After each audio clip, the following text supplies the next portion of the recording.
आ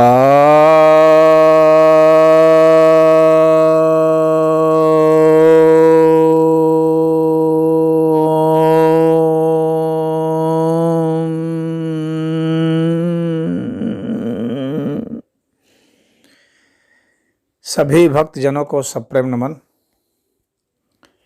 भक्तों, आज मैं आपके समक्ष श्रीमद् भगवद गीता के 11वें अध्याय के दूसरे श्लोक पर प्रवचन सुनाने जा रहा हूँ।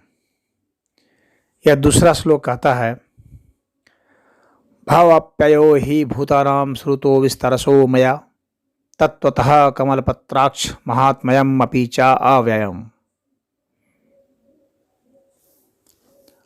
अर्थात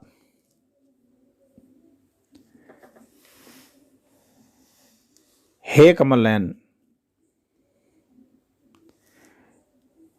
मैंने आपसे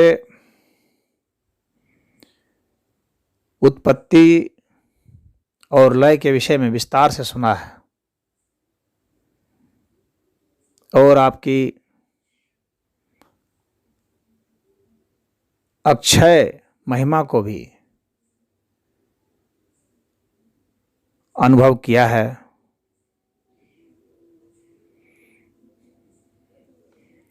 तो यहाँ पर भगवान को अर्जुन कमल नयन कह रहे हैं, कमल पत्राक्ष,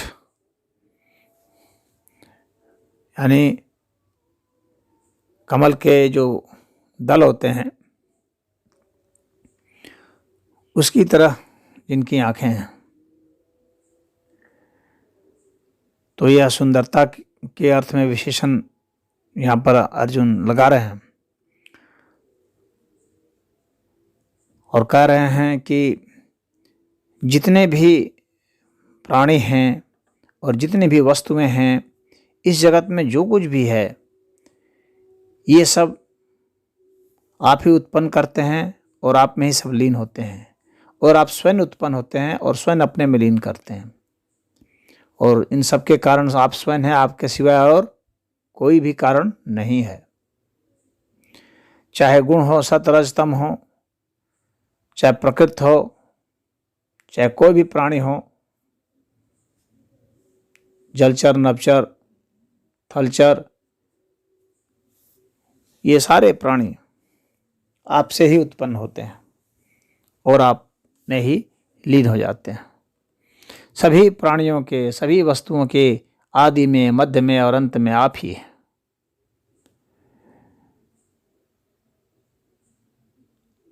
सभी प्राणियों के जो कर्म हैं उन सब के वास्तविक कर्ता तो आप ही हैं, फिर भी आप सब करते हुए अकर्ता है। और ये सभी लोग जो हैं, जो अपने को कर्ता समझते हैं, ये एक तरह से मूढ़ी है, अज्ञानी है। आप ही सबका पालन करते हैं और आप ही सबको सुख दुख देते हैं, उससे मुक्ति देते हैं, मोक्ष भी आप ही देते हैं, स्वर्ग नरक सब आप ही देते हैं। इस दुनिया में जो कुछ भी पाता है जो, वो सब आप ही देते हैं। आप ही सबके आधार हैं,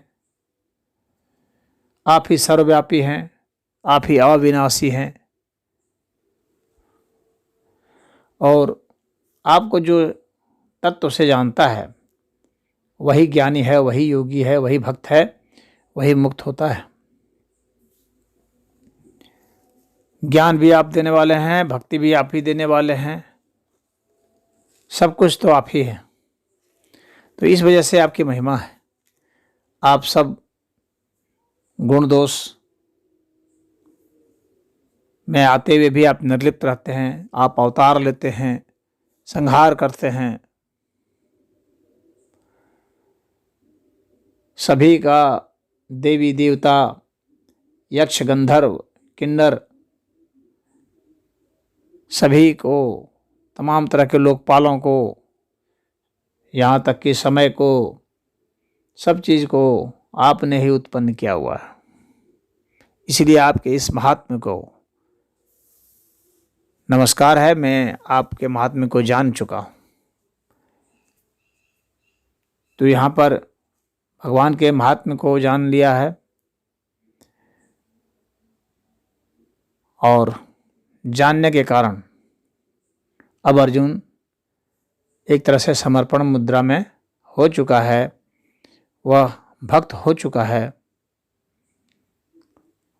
और भगवान की आराधना इसलिए कर रहा है हाथ जोड़ करके। तो भगवान अविनाशी हैं और यह समस्त जगत जो है परिवर्तनशील है। इसीलिए यहाँ पर अर्जुन ने भगवान को अव्यय कहा है। तो उनकी महिमा अव्यय है, वे अव्यय हैं, उनकी भक्ति, ज्ञान, प्रेम सब कुछ अव्यय है। तो यह उनकी नित्यता की बात अर्जुन ने यहाँ कही है। यही इस श्लोक का अर्थ है। ओम।